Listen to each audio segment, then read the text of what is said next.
Hi there. Chances are you don't remember 1929. Well, I can't say that I really do too, but I sure heard a lot about it over and over my entire childhood. You know, people in China are hungry, eat your dinner. No, I had oatmeal every meal for years. You know, all the things that my parents said. There weren't any eggs. You should be glad to have a pepper. Whatever it was, I heard it, I heard it, I heard it, I heard it. I believe it. The Great Depression occurred. It did. It happened. They said it couldn't happen. It happened. The warning signs were all there. They didn't listen. They didn't pay any attention whatsoever. It happened. Well, I have been following climate change off and on, concerned about the environment, deeply concerned since 1962. I was born on a farm. My dad started in on me at age 3 or 4. I can remember so clearly. Don't put that there. Don't do this. Take care of the soil. On and on and on. Every time we went camping, we camped solid through my age of 9. We're always camping, moving. We did a lot of moving in the military, and Dad never wanted to spend the money on the hotel. And so I had lots and lots of real intense learning. I was an only child about taking care of the earth and what was going on with the earth and what people were doing, ignoring the earth, and on and on and on and on. That warning, warning, warning. So it stands to reason that lots of people don't believe in climate change because they never faced 1929. Sure, some of them saw Vietnam War, but not like I did. Not unless they're as old as me. I was alive and alert in 1955 until 1975, and that was years after I graduated from high school. So come on. I've seen tragedy. And I've been following very closely for the last 20 years Dr. Guy McPherson. And I went to a lecture a few feet from Dr. John Overpeck. He goes by Peck. And several other people were at that lecture. At the time, 75,000 people were invited and 34 of us showed up. So it goes to show you that since 2007, and was the same year that Peck and Al Gore shared the Nobel Prize for the environment, I have been closely following what's going on with climate change. And yet, just yesterday, when Dr. Elliot Johnston, I think is how you pronounce his name, it may be Jacobson, I'm not sure, but I will leave you a link in the comments, in the description below. I'll leave you a link so you can look it up.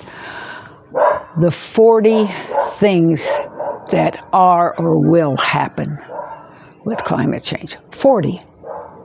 And we're not talking little things here. We're talking major changes in our world, our climate.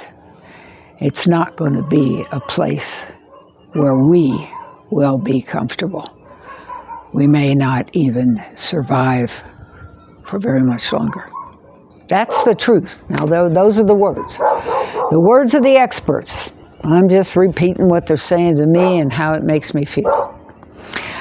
But I think it's very important that you also take a look and watch. Pay attention to what's going on around you. Look and see, Pixie, what's happening. Pay attention to the changes. I've seen a lot of changes in my life. Lots of changes. Thank you, girl. And I can't hide it. When I was little, I drank out of, 12, 15. I could drink out of just any river or stream or creek without thinking a thing about it. And I was in my 30s when they were on fire. And now next birthday I'll be 80. Yeah, I've seen a lot of it. And I know you have too, even if you've ignored it. But it's coming. Climate change is coming. This is supposed to be, 2026 is supposed to be the hottest summer we've ever experienced. We don't do real well in super hot and super cold. We have a pretty tight range of what we're comfortable in. You see me here? I live in Ecuador for a reason.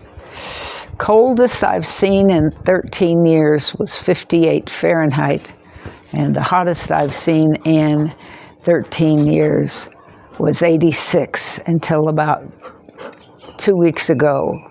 I saw it hit 88 for a couple of minutes in the middle of the day. That tells me something's going on. Also, all my neighbors are very aware of climate change because they don't know when it's going to be wet and when it's going to be dry. Ecuador only has 2 seasons, wet and dry, wet and dry. That's it. And they've been moving. They're moving so much that they're growing corn year-round now because they never know when it's going to grow and when it's not going to grow. I mean, it's that changed that much. And I live among indigenous farmers and subsistence farmers, and that's what they're doing. So you need to keep it in mind. You need to take a look at the link I'm going to give you and think about it.